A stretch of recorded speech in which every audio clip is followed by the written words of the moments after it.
folks, it's Arjorie, your host, and welcome back to episode 7 of Why We Do the Work. As always, here's a trigger warning for you here because this podcast is about cancer and it's about childhood cancer and industrial pollution. So take care of yourself there. If you're triggered by cancer, this is your warning.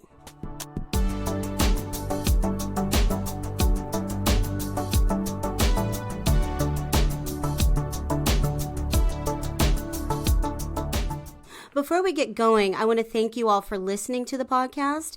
I think it's really awesome that you all have decided to jump into my dreams and allowed a dream to come true here.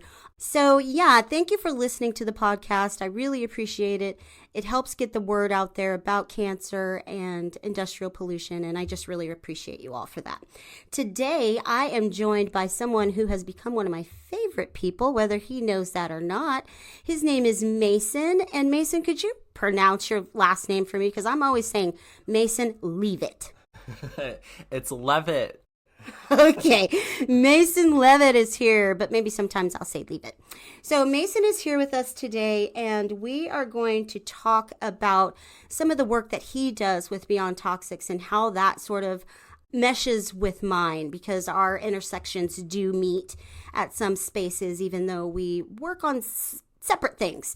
Mason is beautiful at making maps. So I want you to introduce yourself. Well, before I go on to that, Mason, this is just for you. I appreciate you reaching out to me and wanting to be on this podcast. I think we're going to have a great time and have a lot of laughs. Maybe not too much because we're in a library, but we'll keep our laughs like quiet. But I just want to say that I was really excited when you joined the team because I like the energy that you bring to it. And so I'm really excited that you're going to bring some of that energy to the podcast today. So folks, here's Mason. Mason, introduce yourself.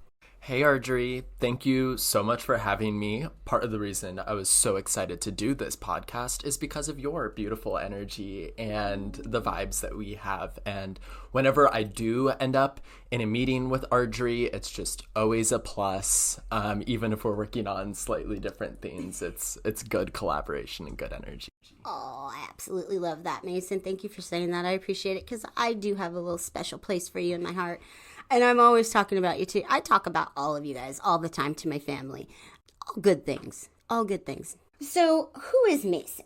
As I was looking around, last time when I was with Rebecca and Taryn, I Googled them. I found all sorts of things on Taryn, not so much on Rebecca, but I did find some things. You are, however, impossible. So I had to take some little things off of your bio on Beyond Toxics website. And last time, I shared beyondtoxics.org with you. I'm going to share it again right here so you can see some of the amazing work that the rest of the team does. And you can see some of the things that Mason does as we're talking about his work today. So something that I found was something that you said. And I wanted to ask you exactly what you meant by that, because I thought it was a sweet thing to say. And so you said you feel intimately tied to the world's precious ecosystems. What did you mean by that? I think there's a few things going on when I wrote that sentence. One, nature's always been a wonderful safe space for me. I have a famous saying with myself, Mason, a 30-minute walk is better than a 30-minute crisis. And I go out into the woods and I do what I need to do, whether that's like giving a tree a hug, talking to myself and figuring out where I'm at and processing my emotions. So nature's always been a wonderful safe space for me. I attribute that to Hood River. It's pretty much in the middle of a national park or a national park equivalent. And so you're always a 5-minute drive away from world-class trails, great ecosystems, and the silence and isolation that I sometimes need to process my thoughts.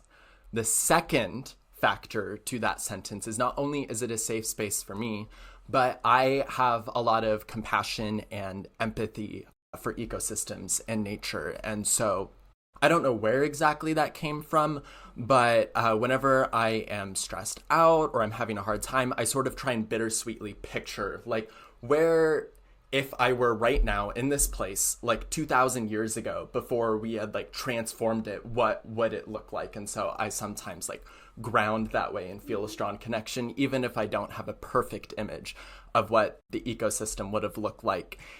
I mean, nature always pulls me into some of those, what's the word, difficult to deal with emotions. I think a prime example of that was during the Pacific Northwest heat dome back in 21. And I spent all 5 of those days next to the Hood River, which flows from Mount Hood's glacial waters, or the White Salmon, which flows from Mount Adams glacial waters.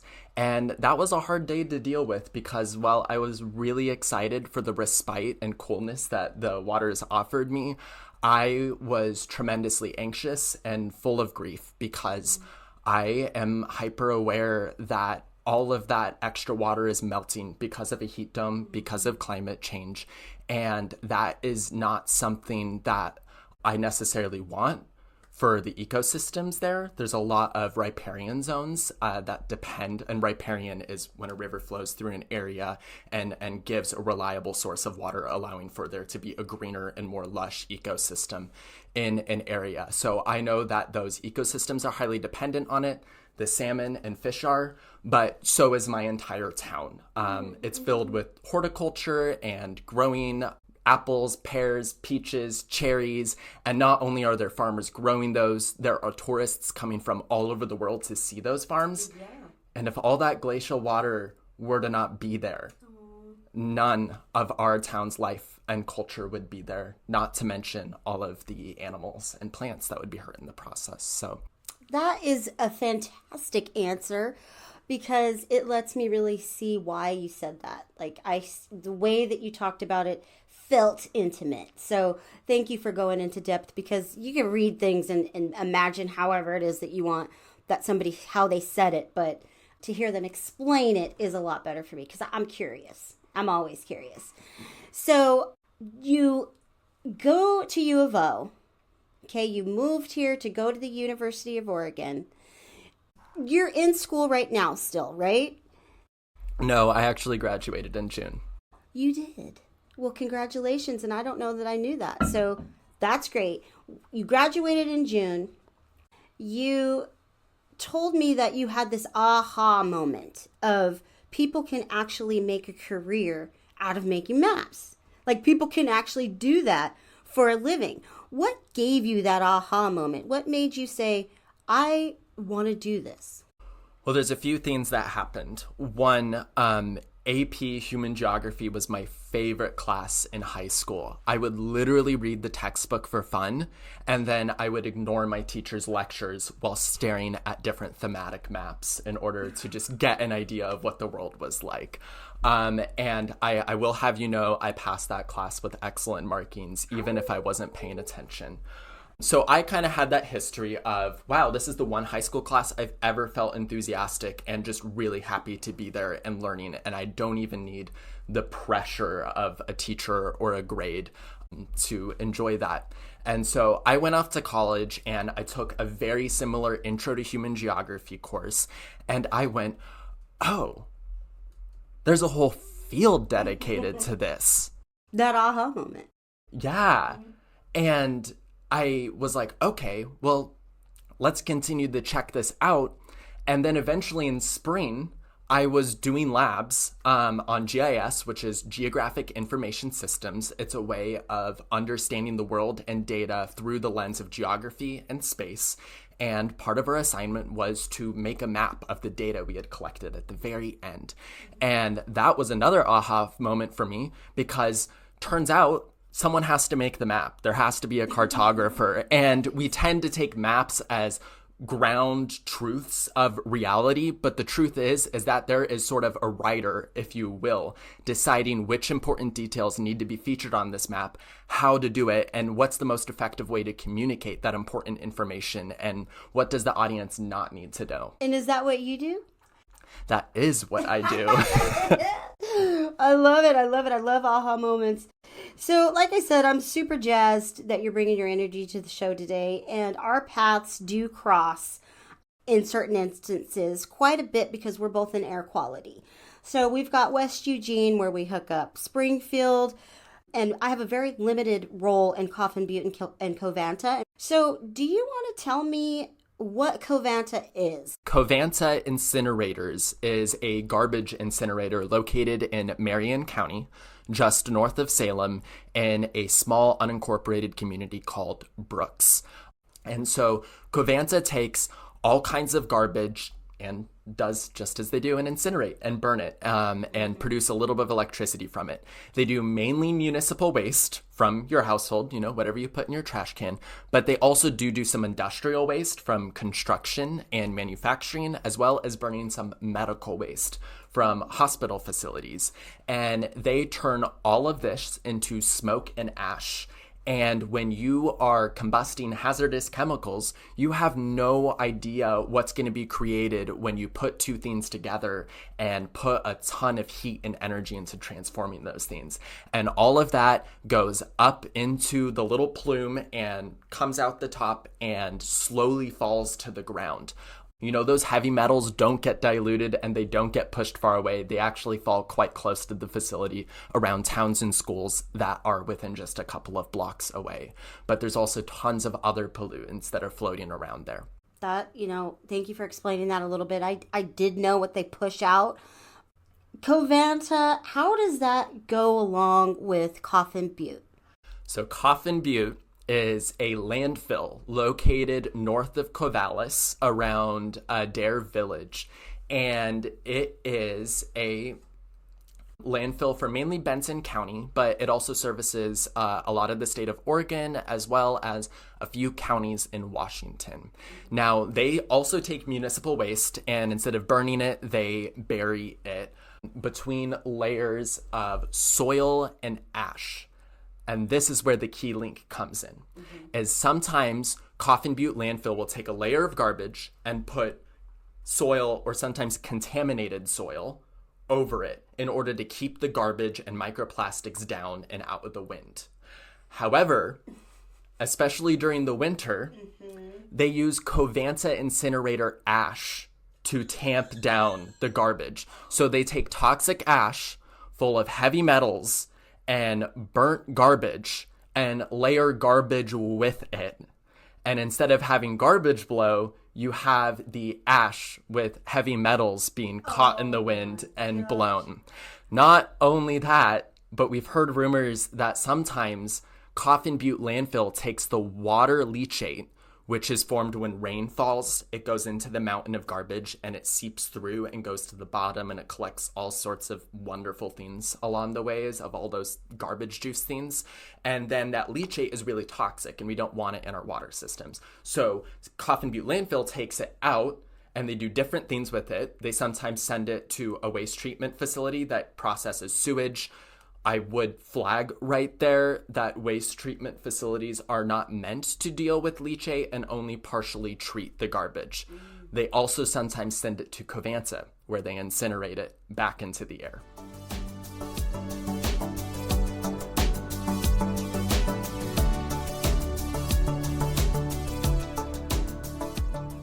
Let's get into maps. Let's get in maps because you make the most beautiful maps. And I want to know how maps play a role in air quality, pollution. How do maps play a role in that? Well, inherent to pollution is a question of where. You cannot look at pollution without knowing where it is first and where it's produced and where it travels to. And maps are the way that we visualize that, and we create something that allows us to see a pattern on a piece of paper that would have to be witnessed in real life across, a place that is bigger than your eyes can probably take in at once. And so we are always asking the question of, where do people feel pollution impacting them? The whole reason that Coffin Butte landfill got started is because a neighborhood association, the Valley Neighbors for Environmental Quality and Safety, reported that they smelled something putrid in the air and they didn't know what it was, and they felt it was unsafe to be outside because they didn't know what was in the air. And they went on Google Maps and sure enough saw that they lived right next to a landfill. And they looked at the way that the mountain ridges formed, and they went, hang on a second, our little mountain ridges around us form a little bowl, a partial bowl with an open side. And that bowl fills with wind and air that's funneled from Coffin Butte landfill into the bowl where it becomes trapped. And then that's why they smell high amounts of methane, hydrogen sulfide, there might be microplastics in the air, particulate matter, things that they're worried might impact their health. And by visualizing this on a map, we can see exactly how this pattern occurs. We can also decide, like we're doing, where do we want to potentially test the air quality based on this data and based on how, where, and when people are reporting that they smell these things. Okay, wow. So some nastiness is getting trapped in a little bowl and everybody's smelling it with that nasty everything that's coming out. Does some of that stuff cause cancer? I would think so, for sure. Heavy metals, we know, cause cancer from exposure. If you're laying Covanta ash with heavy metals in it, the wind is going to blow some of those, and that is going to land in people's yards. If it lands in their yards, it's likely to stay there for maybe a hot minute, unless we have some really strong wind, but it can get stuck in the soil, so then when people are gardening, they're inadvertently exposing themselves to such. One of my questions I've really wanted to look into is, what does chronic exposure to methane look like? Methane counts around Coffin Butte landfill are way higher than here in Eugene.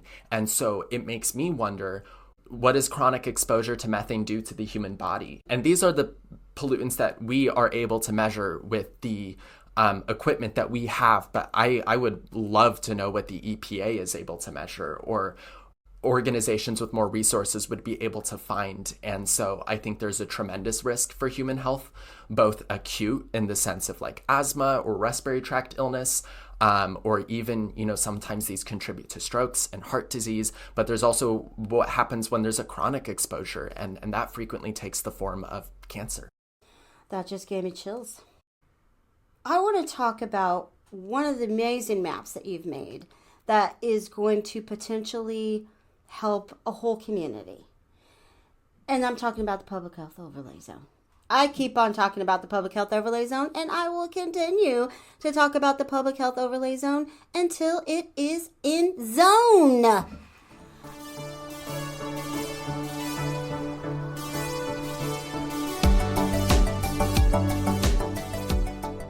The Public Health Overlay Zone, like I said before in other episodes, it offers a additional buffer between people and industrial facilities. People meaning schools, parks, churches, homes, etc. People. So what we want to do is we want to have this in place so that we can offer that buffer zone. So what has happened in Mason's involvement in this, besides being fantastic, is that he has made a wonderful map to describe where we need to have this public health overlay zone. It will also stop potential bad actors. That means people that are trying to come into the community and cause some ruckus like J.H. Baxter did. We don't want those facilities coming in to the community, and the public health overlay zone will help stop some of those potential bad actors and save lives. So, Mason, well, first of all, I want to say that if this policy was in place everywhere, the situation that I talked to you about last time in Kashmir Gardens would not have happened. All those people out there would not be sick. They would not have been living right next to a rail yard like that for decades if we had something like this in place. So, can you tell me how you came about making that map? Well, it all started one day. Zach Mulholland, who is a coworker of ours, approached me and said, Mason, do you think you can make a buffer around all residential zones in Eugene that exist within the quarter mile of industrial areas? And I said, yes, I can. And he goes, well, could you also make it for various different sizes so we can kind of get an idea of like how much industrial land is within a quarter mile of people's houses? Mm-hmm. And I went, sure. And 2 weeks later, I came with a set of 4 maps, and we looked at various distances over which industrial zone would be covered. And we talked about, okay, which one of these buffers seem big enough? How can we offer people the most protection from this? I'm going to take a moment and say a buffer is a set distance between a house and an industrial building that would be allowed. And so we went ahead and said, it should be at least a quarter mile. And the reason why we decided on a quarter mile is because there's a similar-ish policy in Portland that says that you cannot build industrial zones within a quarter mile of housing without a series of precautions. And we decided that that seemed realistic to us and that would offer meaningful protection. And so in order to determine the distance, we did need to visualize it and look at it because we'd kind of floated around different distances. Is 400 feet enough? And it turns out 400 feet in terms of J.H. Baxter, J.H. Baxter wouldn't have been even included because 400 feet doesn't even make it to the other side of the street from the houses located right across from them. And so that's how we decided a quarter mile is substantial enough that it would put a significant distance between people living in houses, going to school, going to parks, and industrial facilities operating and putting out toxic chemicals into the air. Okay, well, I think that that's awesome. So where do we want this public health overlay to be? I know that we have talked a lot with city councilors and such about this public health overlay zone, but where is it that we ideally would want it to be? Well, in West Eugene, and there's a few reasons for that. West Eugene is what we would call a sacrifice zone, which is when a city or a form of government decides that a specific region will hold a lot of chronic pollution in it. And when we say sacrifice, we're referring to public health. People's public health is being sacrificed for the sake of industrial polluters. This pattern started in the 1920s. We can look at wood treatment facilities being placed right next to houses, and it continued on through the 1940s and 50s when J.H. Baxter was constructed not 2 blocks south of a ton of housing. And it continued through the 70s and 80s when that housing was continually expanded up closer to J.H. Baxter and more facilities were added. And through even today, we're constructing high-density apartments right next to computer chip manufacturers. So this pattern has existed for a long time, and it seems like current decision-making is fueling this pattern of creating a sacrifice zone. So we wanted to create a piece of legislation and a set of rules that would not even allow the city to make this decision to begin with. And we are primarily locating that in West Eugene. I'd like to see it extended to the rest of the city perhaps, but we're locating it in West Eugene because 80% of industrial zoning is in that area. If you want to imagine a greater than sign like you see in math, it makes that little triangle shape. There is a triangle shape of industrial pollution in West Eugene following the Highway 99 corridor and the West 11th corridor. And there is housing right in the center of that greater sign and on the outside of it. So there is this heavy commingling of incompatible land uses. And the public health overlay zone says we cannot continue that pattern, and it is illegal to continue that pattern. Yeah, because it's not that big of an ask. No. It's really not. We deserve to have a safe environment, clean air, water, soil where we live. That's a basic thing, and we all have the right to it. So that leads me into, how do you feel knowing that the maps that you made could potentially save lives, could potentially have made it so that my child doesn't get sick? How does that make you feel? Very reverent. I think about a lot the ethics of map making, right? It is up to me to make the decision of what is important to see and what is not, and to have that role in communicating that information to city councilors and city staff and people in power. So I take the job very seriously and very reverently, and I hope for the best, and I just put in as much work as I can to hopefully make things work.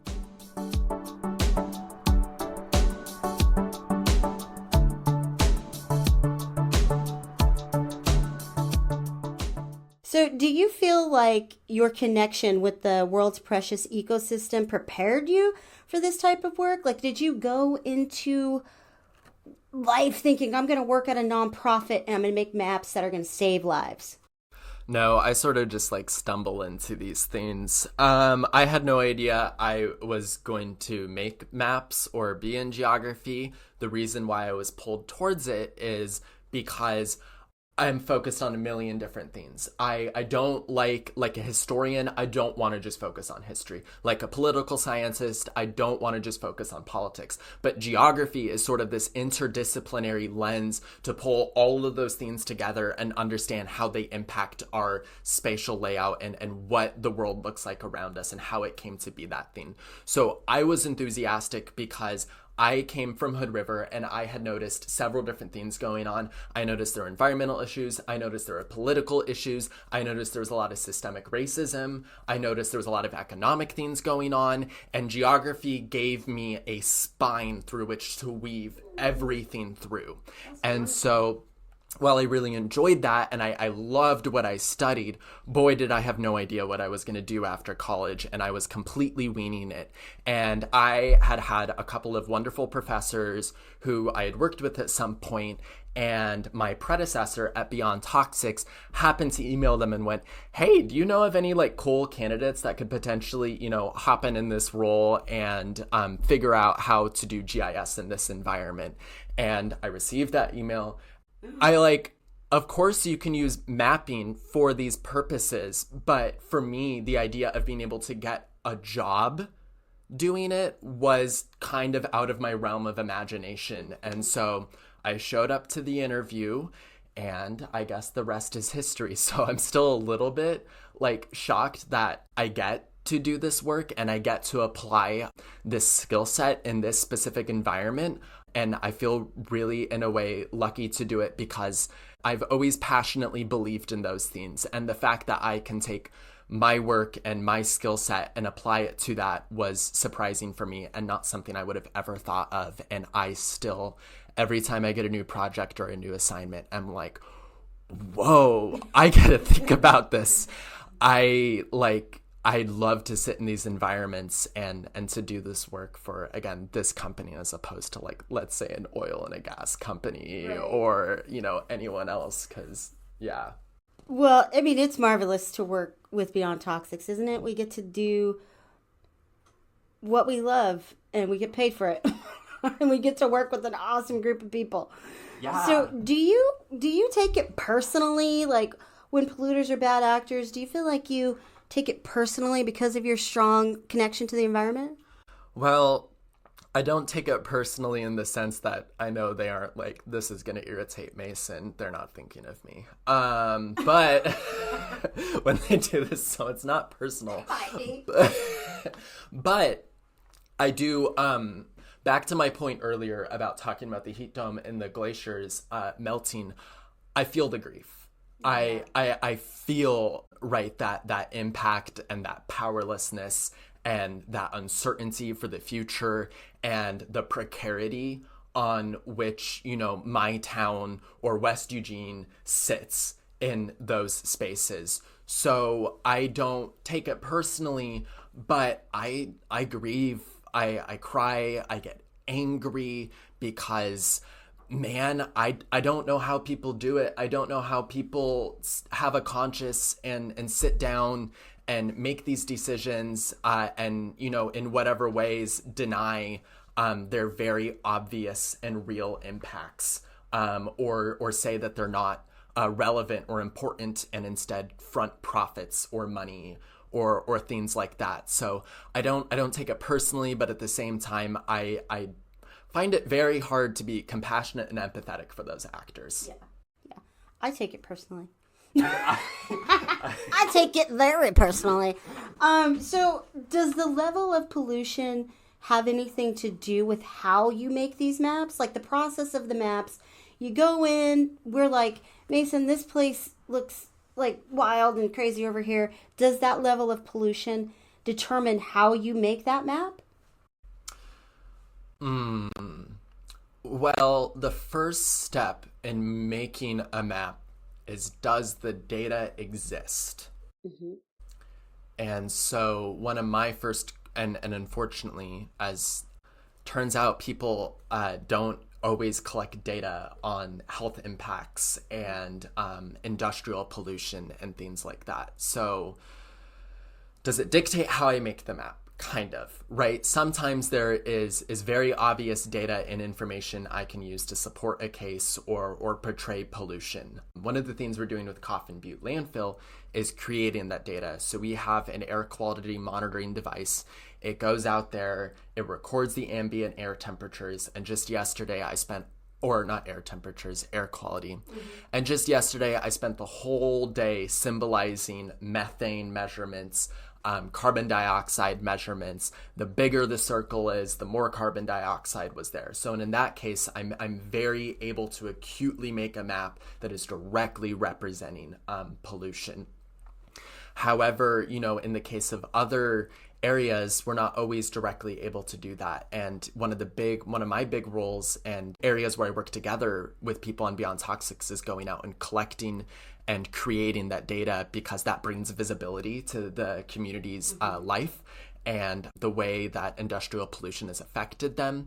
We can do this by looking at health impacts and where those health impacts exist in relation to a facility. That's how J.H. Baxter got shut down. That was before I started working there, but someone took a map and was able to verify that there are a ton of cancer cases surrounding this one facility, and statistically, there are more cancer cases than in, other dissimilar environments. And from that, we are able to go, well, clearly there's a source of industrial pollution causing these cancer cases, right? And so in that case, someone was able to collect all that data, symbolize it, and put it all together on a map.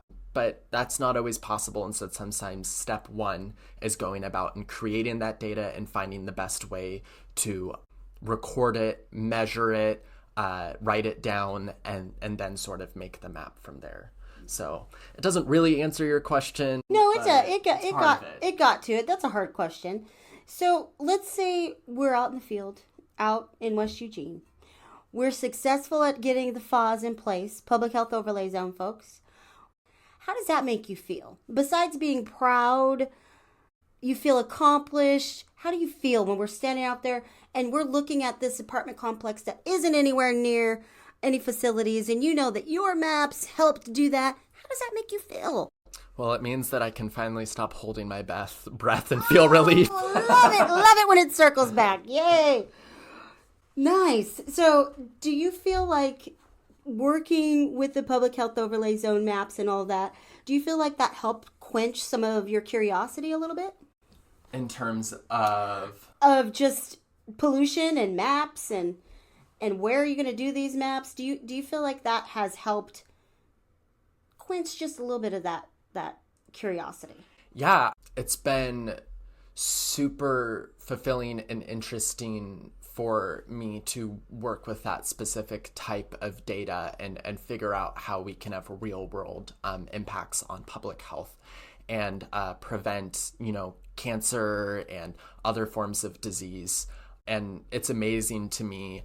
It quenches a bit of my curiosity, and it does certainly make me wonder/wish where more of that work is occurring and going on out there. And I think one of the most exciting things about a public health overlay zone for me would mean is it's not often that a city or a government enshrines public health priorities into other areas of governance outside of public health itself, right? We have a public health office for the state of Oregon, but they don't work with like zoning and land use regulations. So to see those priorities extended to areas where they're not traditionally noticed or allowed is what makes me the most excited, because man, like, not only am I happy that West Eugene is impacted in this way, but I just hope that some other nonprofit out there in some other environment sees what we did and knows that it's possible and sees the the steps that it takes to get there.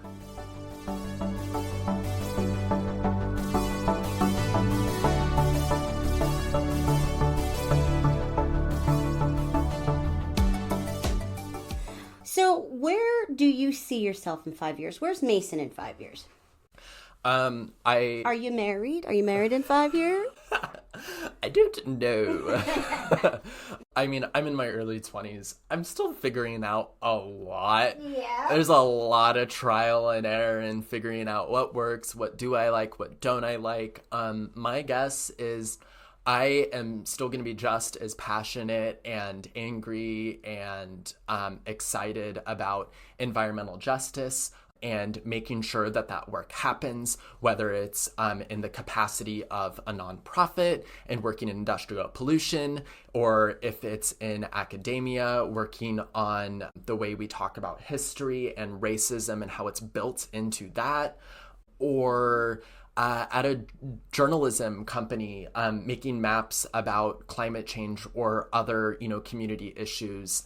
I can imagine it being any of that. I can tell you it will not be an oil and gas company or J.H. Baxter. Well, you know what? You have a unique skill set, and I think that it brings a lot to the team, I don't know how to make a map. So I like the skill set that you bring to the team. So what kind of advice would you give younger folks out there that might want to do what you do? They're like, you know what? I think I might want to go to school for ArcGIS. Like, what would you say to a 17-year-old just about to graduate and wants to go into this field? I would say do it. It is so much fun. There are so many different avenues that you can explore in it. I really like thinking about more the qualitative, like human experience of areas, and I like to kind of map from that more perspective, but there are areas where you could do coding, more hardcore like quantitative analysis and looking at numbers and statistics and things like that. The thing I love most about geography and its interdisciplinary nature is that it's everywhere. Mm-hmm. You can't not be looking at things through a geographical lens.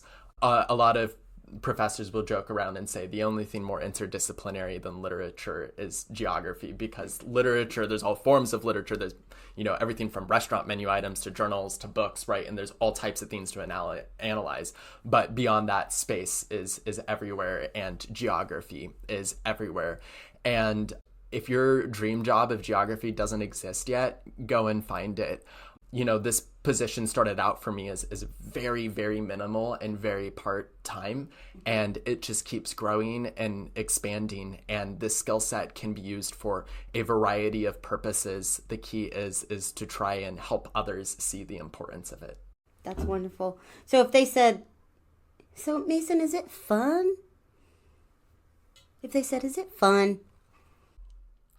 I'd say that depends on who you are as a person. I love it, and for the following reasons.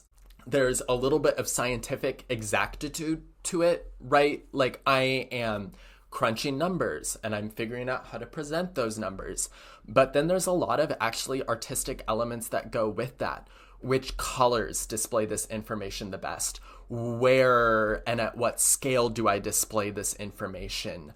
We've talked about this a lot, in reference to other things. The more aesthetic something is, the more enthusiastic an audience member is going to be to take it in and digest it and understand it. And so there's a scientific regularity to it. There's a way you do things, but then there's also a lot of room to maneuver and let artistic expression speak for itself. So I find the intersection of those two very fulfilling and just eternally interesting. And fun. And fun. Well, things have to be interesting for me, for them to be fun. Like, I have to be investigating, kind of exploring, experimenting, and all of that to me is encompassed in the word interesting. Love it, love it, love it. Mason, thank you so much for taking the time to laugh and to chat with me. I would also like to say, there you have it, folks. Maps. Why we need them, how important they are for helping keep us safe and understand where there could be pollution. And we have Mason to do that. So thank you for listening to Why We Do the Work. I'll talk to you next time. Bye-bye. Bye-bye. Thanks for having me, Arjorie.